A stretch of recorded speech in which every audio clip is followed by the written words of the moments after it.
Kama ni mara yako ya kwanza unatembelea chaneli yetu ya Top 5 Media, tunakuomba ubonyeze neno subscribe, kisha kwa chini itatokea alama ya kengele. Tunakuomba ubonyeze kengele hiyo ili uwe wa kwanza kupokea taarifa katika chaneli yetu. Asante.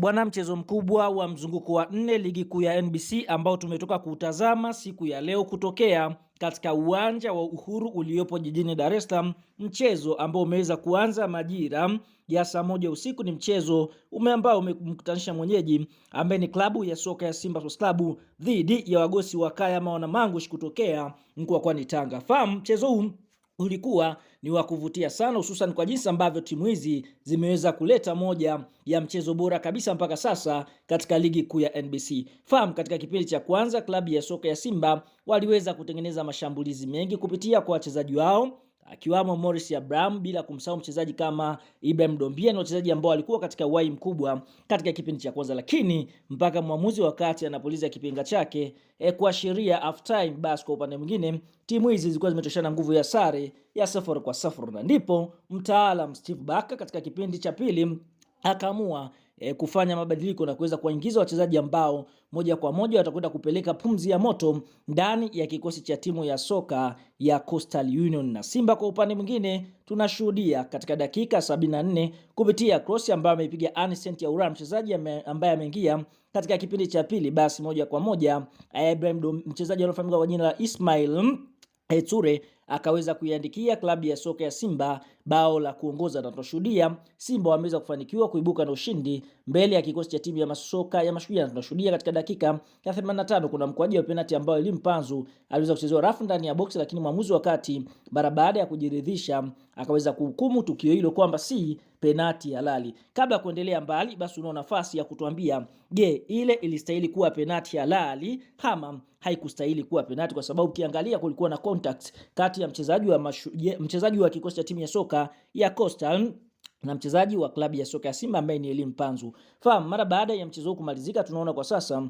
klabu ya soka ya Simba wapo kileleni mwa msimamo wa ligi kuu ya NBC wakiwa wamecheza jumla ya michezo 4, wameshinda michezo yote 4 pasipo kupoteza mchezo wote. Simba wamefunga mabao 7 na kuruhusu mabao 2 wakiwa wana faida mabao 5 na alama 12 katika nafasi ya kwanza, lakini nafasi ya pili ni Young Africans, mabingwa mchezo wa kombe hili, ambaye yeye amecheza mechi 3 akishinda michezo 3. Ndio klabu ambayo imefunga mabao mengi wakifunga mabao 11, huku wao wakiruhusu mabao 2 wakiwa na faida ya mabao 9 na alama zao 9 katika nafasi ya pili. Lakini kumbukwe bado klabu ya soka ya Yanga Sports Club wao wana mchezo mmoja mkononi. Bwana, kama umeweza kufurahishwa na hiki ambacho Simba wameweza kukifanya siku ya leo, una nafasi ya kwenda eneo la comment na kutuambia katika mchezo huu, je, ni mchezaji gani ambaye unamchagua kuwa man of the match kati ya Simba dhidi ya Coastal? Bila kusahau, usisahau tu kulike na kucomment hapo chini katika video yetu.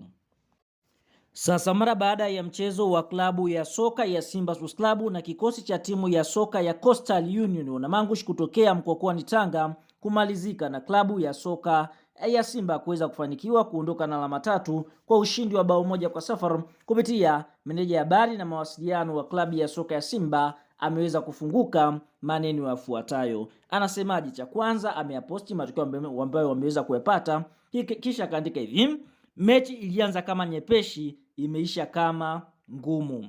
Tujipongeze kwa ushindi na tuwapongeze Coastal kwa kujiandaa vema. Huyo ni Ahmed Alim akisema kwamba wamepata ushindi, lakini mchezo ulikuwa ni mgumu kweli kweli mbele ya Wanamangush. Hakika ni miongoni mwa mechi bora kwa sasa katika ligi kuu ya NBC. Ukiangalia jinsi ambavyo vilabu hivi viliweza kupishana, basi watu wengi waliona kwamba huenda klabu ya soka ya Simba wakaibuka na ushindi wa mabao mengi, lakini iliwahitaji kutumia nguvu ya ziada ili kuweza kuhakikisha kwamba wanabaki na alama 3. Tuambie wiki ambacho ameweza kusema Ahmed Ali. Je, ni kweli Coastal walikuwa wagumu ama bado kuna sehemu kujakaa sawa ndani ya kikosi chekundu wa Msimbazi? Kwa hiyo toa maoni katika comment na tutakuja kuyasoma.